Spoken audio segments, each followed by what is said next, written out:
नमस्कार दोस्तों, मैं Surendra Singh super education study platform में आपका स्वागत करता हूं। ईवीएस से 30 मोस्ट इम्पोर्टेंट क्वेश्चन देखेंगे। ईवीएस से 30 मोस्ट इम्पोर्टेंट क्वेश्चन देखेंगे और मैं लगातार वीडियो ईवीएस की, सीडीपी की और हिंदी की डाल रहा हूं। अगर आपने नहीं देखी है तो प्लेलिस्ट में आके देख सकते हैं। शुरू करते हैं आज की क्लास।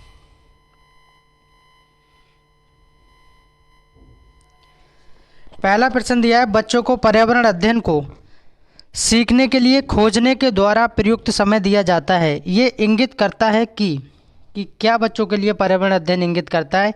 ए में कहा जा रहा है पर्यावरण अध्ययन सूचनाओं के द्वारा सीखा जाता है, और बी में कहा जा रहा है पर्यावरण अध्ययन बाल केंद्रित होता है, और सी में कहा जा रहा है पर्यावरण अध्ययन शिक्षक केंद्रित होता है, और डी में कहा जा रहा है पर्यावरण अध्ययन याद करके सीखा जाता है। तो पर्यावरण अध्ययन याद करके नहीं सीखा जाता है, पर्यावरण अध्ययन शिक्षक केंद्रित भी नहीं होता है, और पर्यावरण अध्ययन सूचनाओं के द्वारा भी नहीं सीखा जाता है। पर्यावरण अध्ययन बाल केंद्रित होता है। बी इसका राइट आंसर हो जाएगा।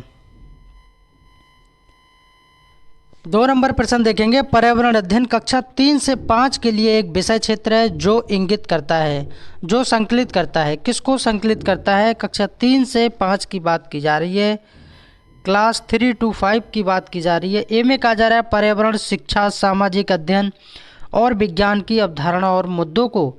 बी में कहा जा रहा है विज्ञान और सामाजिक विज्ञान की अवधारणा और मुद्दों को। सी में कहा जा रहा है पर्यावरणीय शिक्षा और विज्ञान की अवधारणा और मुद्दों को, और डी में कहा जा रहा है विज्ञान की अवधारणा और मुद्दों को। तो इसका सही आंसर हो जाएगा पर्यावरण शिक्षा, सामाजिक अध्ययन और विज्ञान की अवधारणाओं और मुद्दों को। ए इसका सही आंसर हो जाएगा। 3 नंबर प्रश्न देखेंगे, निम्नलिखित में से क्या पर्यावरण अध्ययन के शिक्षक के लिए वांछनीय गतिविधि होगी? ए में कहा जा रहा है पर्यावरण अध्ययन की अवधारणाओं से संबंधित महत्वपूर्ण सूचनाओं को बच्चों को देने के लिए प्रेरित करना। प्रेरित करना कैसा टैग वर्ड है? ये प्रेरित करना क्या है? पॉजिटिव है, नेगेटिव नहीं है। बी भी पढ़ लेते हैं, पर्यावरण अध्ययन के 6 प्रकरणों का रेखीय आयोजन करना, और सी में कहा जा रहा है केवल पाठ्य पुस्तकों पर आश्रित रहना, और डी में कहा जा रहा है विभिन्न कक्षाओं के बहुसांस्कृतिक क्षेत्र को संबोधित करना। तो 3 का सही आंसर हो जाएगा विभिन्न कक्षाओं के बहुसांस्कृतिक क्षेत्र को संबोधित करना। इससे बेहतर और कुछ नहीं होगा, डी सही हो जाएगा। 4 नंबर प्रश्न देखेंगे, बच्चों को पर्यावरण अध्ययन सीखने में प्रभावशाली तरीके से जोड़ा जा सकता है। किसके माध्यम से जोड़ा जा सकता है? बच्चों की बात की जा रही है, एनवायरमेंट टू अकॉर्डिंग। ए में कहा जा रहा है वृत्तांत, बी में कहा जा रहा है कहानियाँ, और सी में कहा जा रहा है शिक्षक के द्वारा अवधारणा की प्रभावशाली व्याख्या, और डी में कहा जा रहा है शिक्षक के द्वारा अवधारणाओं का प्रभावशाली प्रदर्शन और व्याख्या। नीचे देख लेते हैं, केवल ए और बी सही होगा, या केवल सी और डी सही होगा, या 3 में कहा जा रहा है ए बी सी सही होगा, या 4 में कहा जा रहा है ए सी डी सही होगा। तो 5 का सही आंसर हो जाएगा, 4 का सही आंसर हो जाएगा ए और बी। इसका सही आंसर हो जाएगा ए और बी। और ए में क्या कहा जा रहा है? वृत्तांत, और बी में क्या जा रहा है? कहानियाँ, यानी वृत्तांत और कहानियों के द्वारा सीखा जा सकता है। 5 नंबर प्रश्न देखेंगे, भारतीय कृषि किस पर निर्भर करती है? भारतीय कृषि की बात हो रही है, यानी एग्रीकल्चर की बात हो रही है, इंडियन एग्रीकल्चर की बात हो रही है, इंडियन एग्रीकल्चर। ए जी। ए में कहा जा रहा है मुद्रास्फीति पर, बी में कहा जा रहा है सेना पर, और सी में कहा जा रहा है राजनीति पर, और डी में कहा जा रहा है मानसून पर। 70 से 80% लोग इसका सही आंसर दे देंगे, क्योंकि काफ़ी लोगों को इसका आंसर पता होगा। तो किस पर? मानसून पर। डी सही हो जाएगा, क्योंकि भारतीय कृषि जो है मानसून पर टिकी हुई रहती है। राजनीति से क्या मतलब कृषि का, सेना पे क्या मतलब, मुद्रास्फीति से भी मतलब नहीं है। 6 नंबर प्रश्न देखेंगे, पृथ्वी के कितने भाग पर जल एवं स्थल पाया जाता है? ए में कहा जा रहा है 70.8% पर जल है, और 29.2% पर स्थल है, और बी में कहा जा रहा है कि 72% पर जल है और 28% पर स्थल है, और सी में कहा जा रहा है 60% पर जल है और 40% पर स्थल है, और डी में कहा जा रहा है 65% पर जल है और 35% पर स्थल है। तो 6 का सही आंसर हो जाएगा 70.8% क्या है? वाटर है, यानी कि पानी है, और 29.2% क्या है, स्थल है, यानी पहला वाला इसका सही आंसर हो जाएगा। 7 नंबर प्रश्न देखेंगे, पृथ्वी के उत्तरी गोलार्ध में जल एवं स्थल का विस्तार कितने % है। पृथ्वी की बात हो रही है उत्तरी गोलार्ध में, कहाँ पर, उत्तरी गोलार्ध में जल एवं स्थल की बात की गई है। ए में कहा जा रहा है 50% जल है और 50% स्थल है। बी में कहा जा रहा है 40% जल है तथा 60% स्थल है। और सी में कहा जा रहा है 60% जल है और 40% स्थल है। और डी में कहा जा रहा है 70% जल है और 50% स्थल है।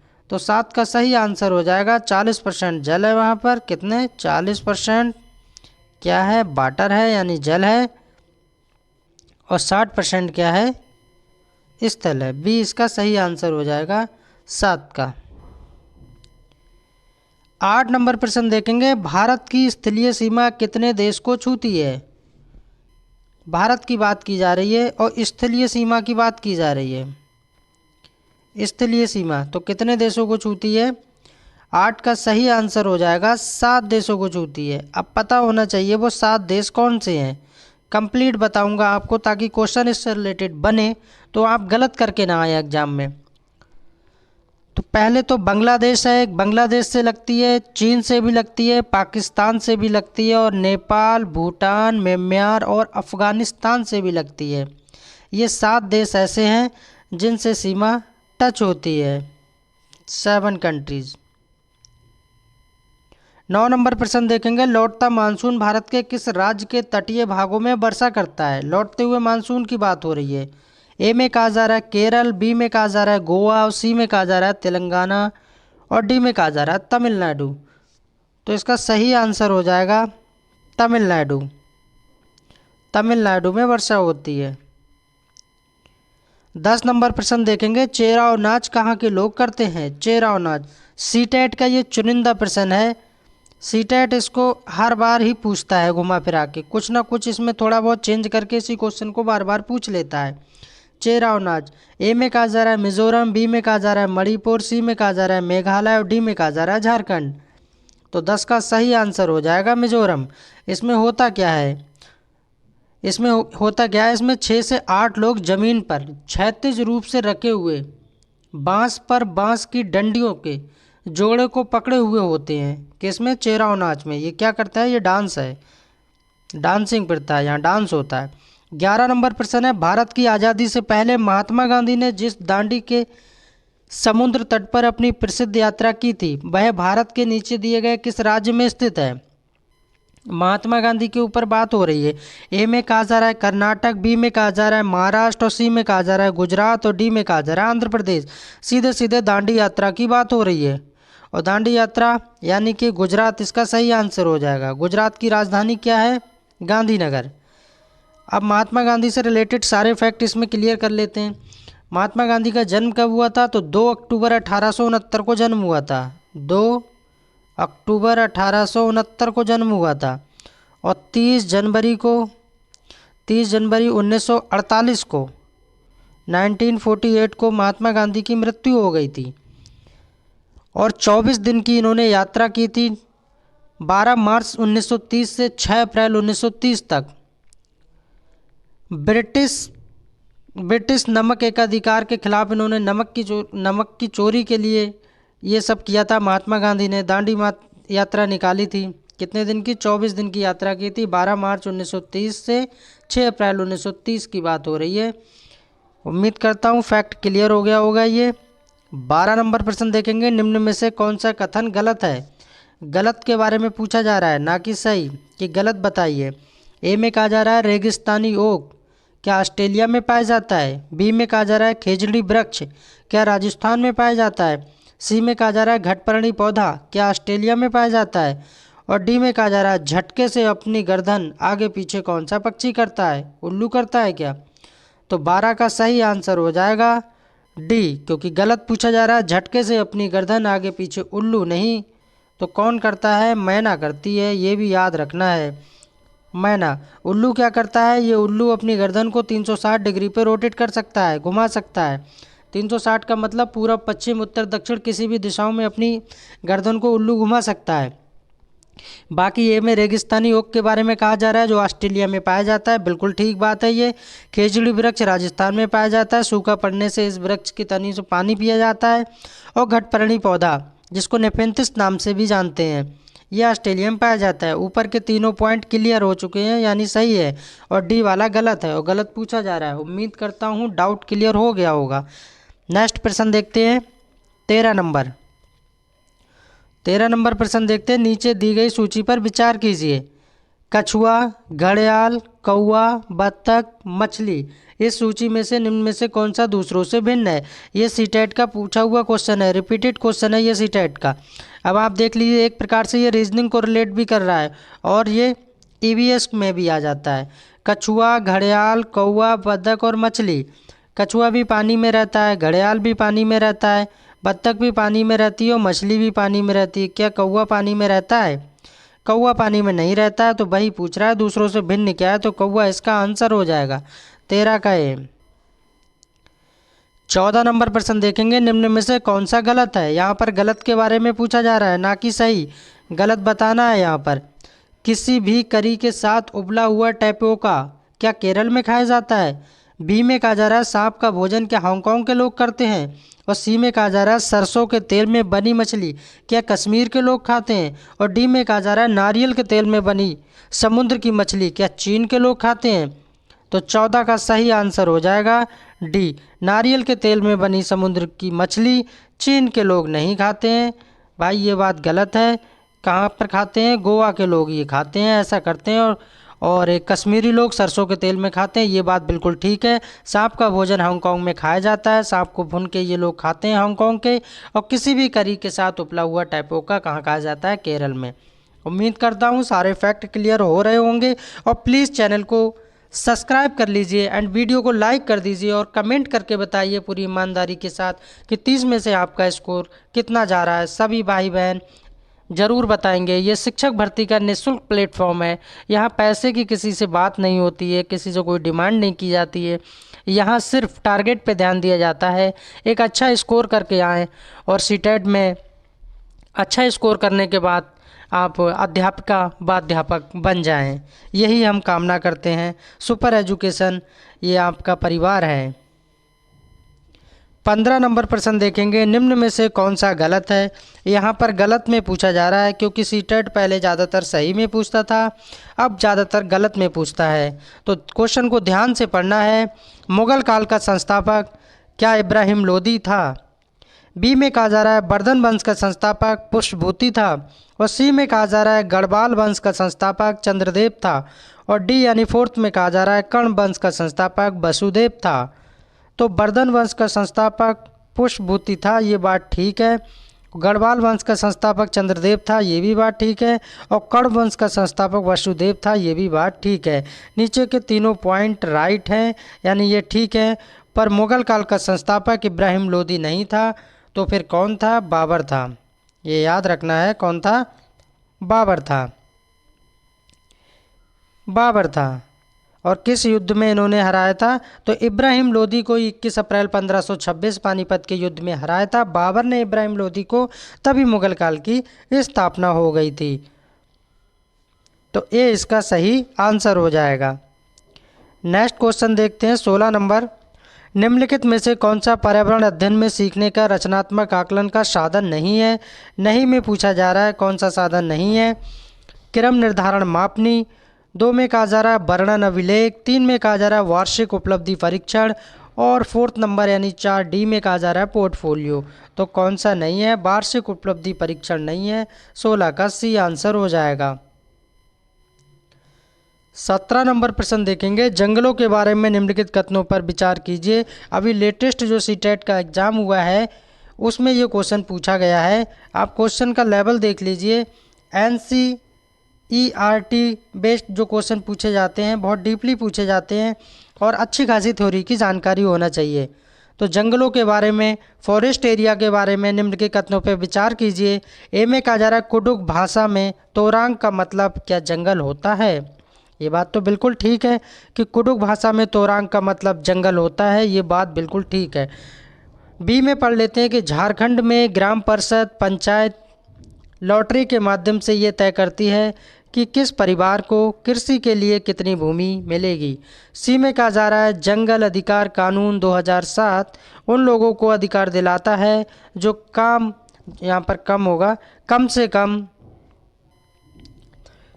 कम 15 वर्षों से जंगल में रह रहे हैं। और डी में कहा जा रहा है मिजोरम में लगभग 3/4 यानी कि 3/4 3/4 लोग जंगलों में रहते हैं। यहाँ पर ए और डी ये दोनों बातें बिल्कुल ठीक हैं, जबकि बी और सी ये बातें दोनों गलत हैं। आगे नीचे देख लेते हैं, ए और डी सही होगा। अब ए और डी किस में है? ए और डी पहले वाले में ही है।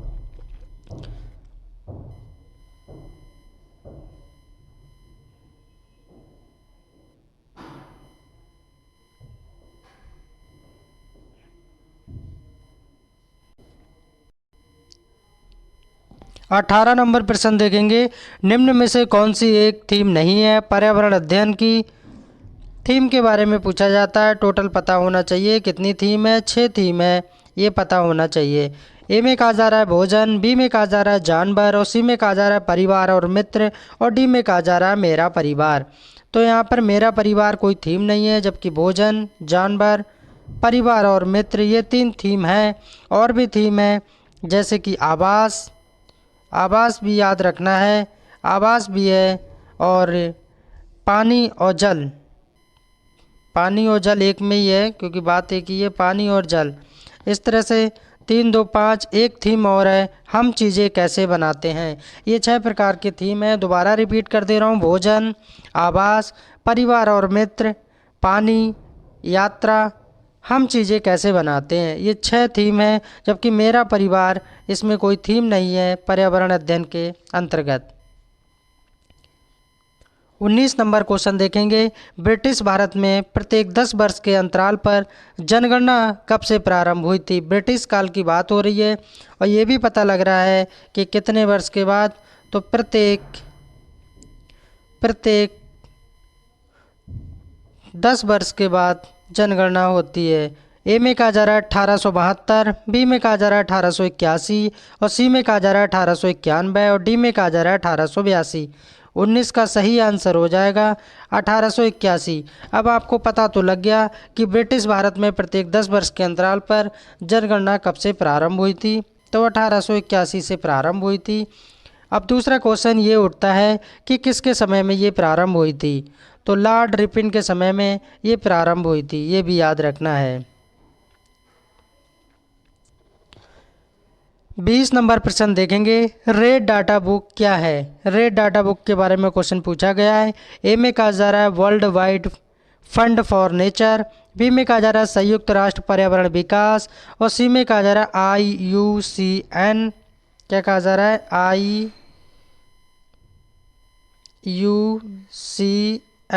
IUCN, और डी में कहा जा रहा है चेन्नई। तो रेड डाटा बुक में क्या शामिल होता है?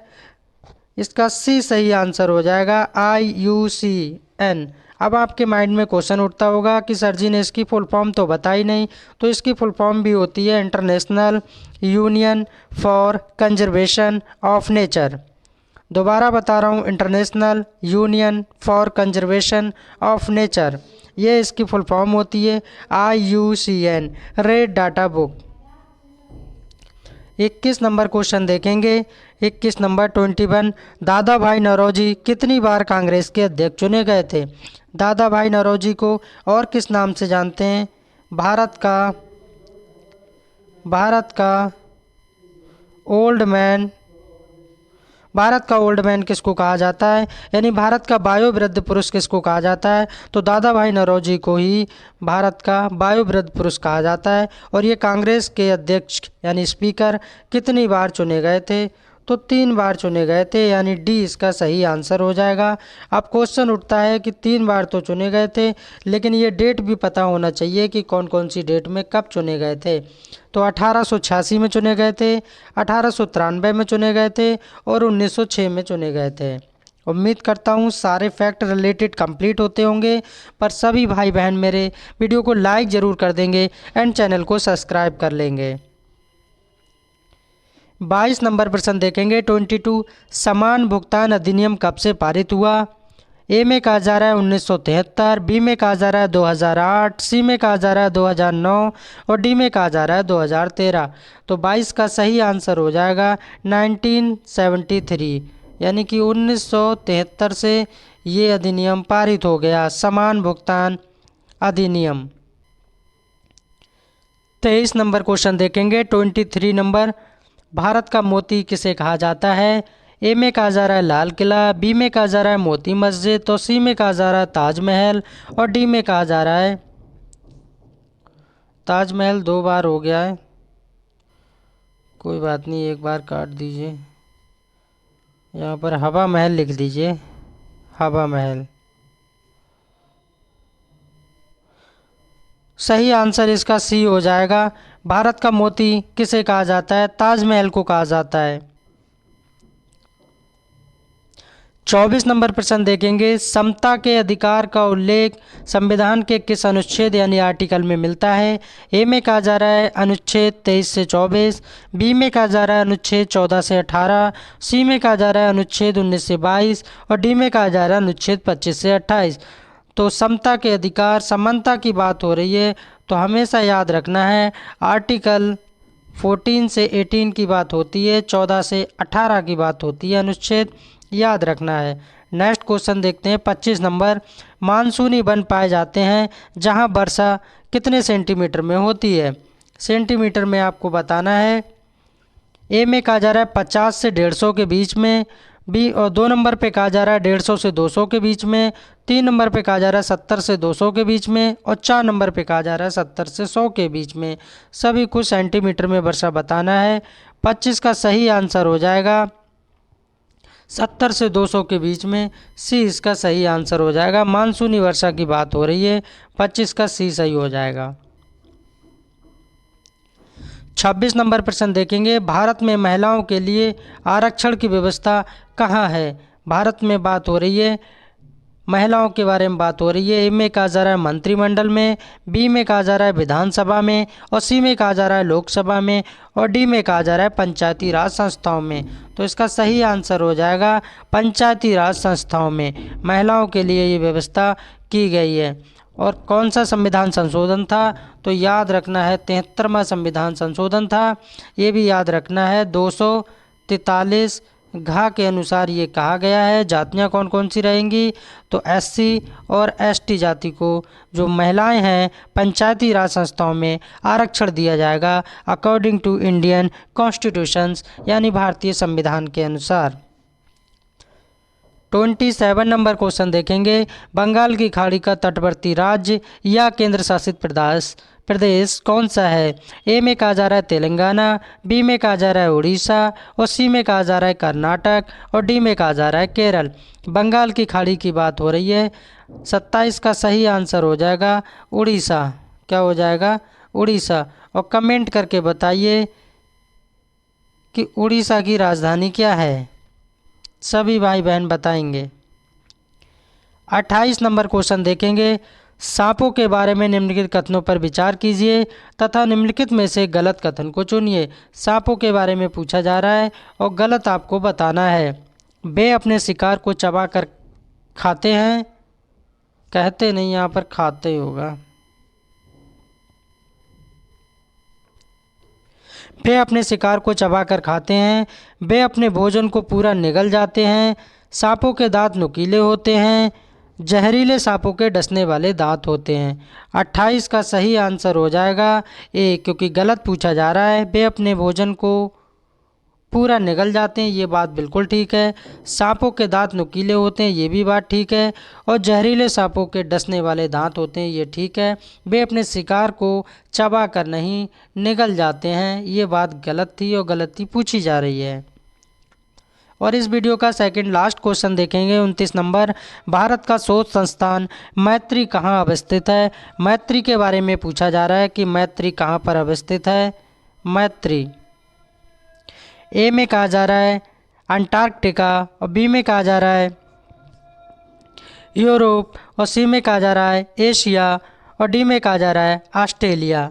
तो इसका सही आंसर हो जाएगा अंटार्कटिका। अंटार्कटिका में भारत का शोध संस्थान मैत्री अवस्थित है। और जानकारी के लिए ये भी याद रखना है 29 नंबर में कि ये भारत का दूसरा स्थायी अनुसंधान केंद्र है। अब आपके माइंड में क्वेश्चन उठेगा कि सर पहला कौन सा है, तो पहला दक्षिण गंगोत्री था। कौन सा था? दक्षिण गंगोत्री। और ये कौन सा है अंटार्कटिका में? ये भारत का दूसरा स्थायी है। 30 नंबर प्रश्न देखेंगे। अंतरिक्ष में प्रवेश करने वाले उल्कापिंड वायुमंडल के किस परत में आने पर जल जाते हैं? ए में कहा जा रहा आयन मंडल, बी में कहा जा रहा बहिर्मंडल, और सी में कहा जा रहा है समताप मंडल, और डी में कहा जा रहा है मध्य मंडल। तो किस में जल जाते हैं? मध्य मंडल में आके उल्कापिंड जल जाते हैं। डी इसका सही आंसर हो जाएगा। मध्य मंडल ये वायुमंडल की तीसरी परत है। कौन सी परत है? तीसरी परत है। ये समताप मंडल के ऊपर होती है और ये लगभग 80 किलोमीटर तक फैली होती है। उम्मीद करता हूँ सारे फैक्ट क्लियर हो गए होंगे।